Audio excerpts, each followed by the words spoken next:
गतकाली मयूरभंज जिला मुरडा ब्लॉक स्तरीय जन अभियोग शुणाणी शिविर में गृह निर्माण नगर उन्नयन एवं सार्वजनीन उद्योग विभाग मंत्री डॉक्टर कृष्णचंद्र महापात्र जोगदे लोकंकर अभियोग शुणिथिले।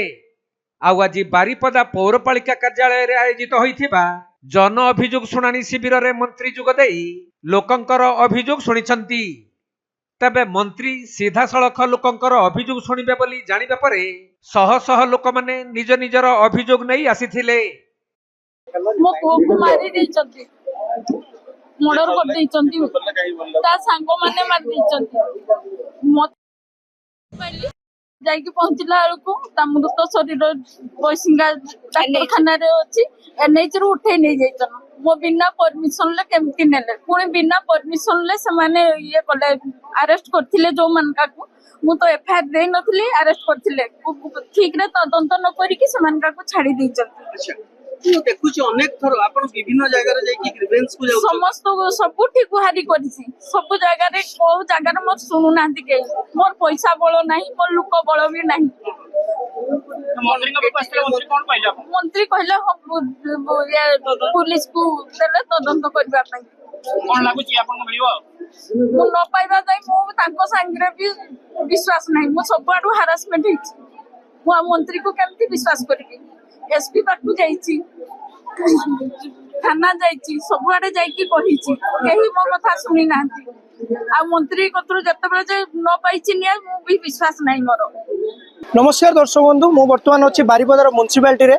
आपण देखि पारथुए जेपरी माननीय गृह राज्य मंत्री जेपरी कृष्णनंद महापात्र डॉक्टर कृष्णनंद महापात्र एटारे ग्रीवेंस सेल नौचंती एवं शताधिक लोक आसीचंती निजर निजर विभिन्न समस्या नेकी एटी मंत्री को देखा करचंती। आसुन आमे मंत्री को सहित कथबार्ता करबा जे किपरि लोक दूर दूर आसुचंती, कोन रहिची ग्रीवेंस सेल नबार, कोन केमिति लोकंकर समस्या समाधान हो पारछ। आसुन आमे मंत्री को सहित कथबार्ता करबा और जानिबा जे केमिति कोन होउछ।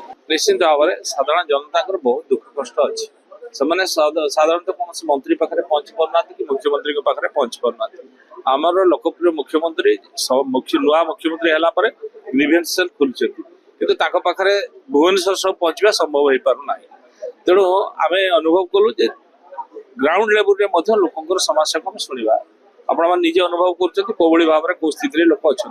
तेणु आम तुरंत जिलापाल महाशय अन्य अधिकारी मैंने आम ये तुरंत जी पार्चु सल्व करुचु। बाकी जहाँ रोचे विभिन्न अधिकारी मैंने पर मुहूर्त सल्व करेंगे। बाकी ओडिशा सरकार पाखे जहाँ कम थी सेठी करने चेष्टा करुचु। मेडिकल कथा जहाँ आसुची तुरंत मेडिकल व्यवस्था कराउची। ए सब कथा को ध्यान पूर्वक करुचु। नहीं देखो ये तो आम आरंभ करुचु। माननीय मुख्यमंत्री भुवनेश्वर आरंभ करछंती, आमे मध्य मोर जिल्ला रे आरंभ करछि, मो विधानसभा रे आरंभ करछि, एबे जिल्ला रे करछु। पुणी चेष्टा करबे सब जगह करिया। काम पे केते चैलेंज होछि जे विभिन्न समय विभिन्न समस्या देखिया पाइ मिलि। निश्चित भाव में ये तो गोटे चैलेंजर कथा अछि, ये तो सहजर कथा नहीं।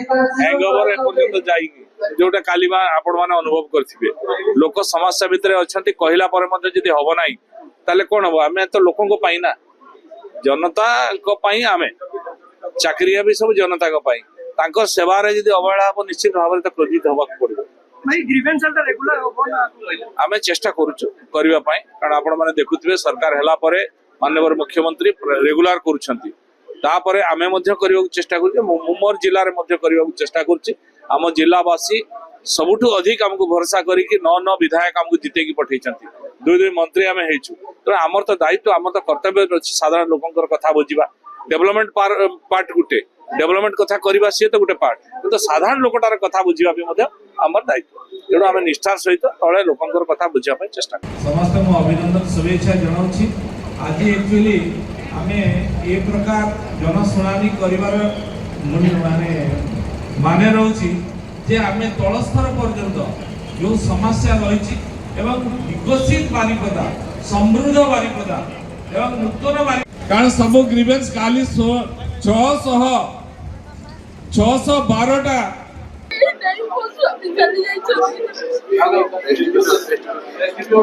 SDPO ମତେ କହିଲେ କପି ପଛଟା ଆସିକି ମାରିଦେଲା ବୋଲି କିଏ କୋଉଠିକି ଆସିବେ ଯିବ ଇଏ କୋଉଠିକି କଟକ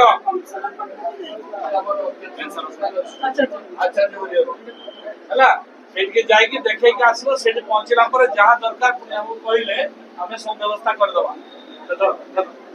ଯେପରି ଆପଣ ଦେଖିପାରୁଥିଲେ କେବଳ ବାରିପଦାରୁ ନୁହଁ ବାରିପଦାର ବିଭିନ୍ନ ପାଖ ଅଞ୍ଚଳରୁ ମଧ୍ୟ ଲୋକ ଆସିଛନ୍ତି ନିଜର ବିଭିନ୍ନ ଗ୍ରିଭାନ୍ସ ନେଇକି କିପରି ସେମାନଙ୍କର ଅଭିଯୋଗ କିପରି ସମାଧାନ ହେଇପାରିବ ସେ ଦିଶରେ ସେ ଚେଷ୍ଟା କରୁଛନ୍ତି ଏବଂ ସମସ୍ତଙ୍କ କଥା ମନ୍ତ୍ରୀ ଜଣ ଜଣ କରି ଶୁଣୁଛନ୍ତି ଏବଂ ସବୁ ଯେତିକି ଅଛନ୍ତି ପ୍ରତିନିଧି ଦଳ ତାଙ୍କୁ ଜଣାଉଛନ୍ତି ଆଉ ସେଠି ତା ସହିତ ଲୋକଙ୍କ ଗୋଟେ ଗୋଟେ କଥା ଶୁଣିବାର ସେ ଧୈର୍ଯ୍ୟର ସହକାରେ ଶୁଣୁଛନ୍ତି ଏବଂ ଯଥାଶୀଘ୍ର ହଉଛି ଯେପରି ଆପଣ ଦେଖିପାରୁଥିବେ ଗୋଟେ କ୍ୟାନ୍ସର ପେସେଣ୍ଟ ତାର ଚିକିତ୍ସା ପାଇଁ ସଙ୍ଗେ ସଙ୍ଗେ ସେ ଚେକ୍ ମଧ୍ୟ ଦେଇଥିଲେ ଏହି ପ୍ରକାର ସମସ୍ତଙ୍କର କଥା ସେ ଶୁଣୁଛନ୍ତି। ମୟୂରଭଞ୍ଜ ବାରିପଦାର ଦୀପକ ପାଣିଗ୍ରାହୀ ରିପୋର୍ଟ କଳାକ୍ରାଇମ।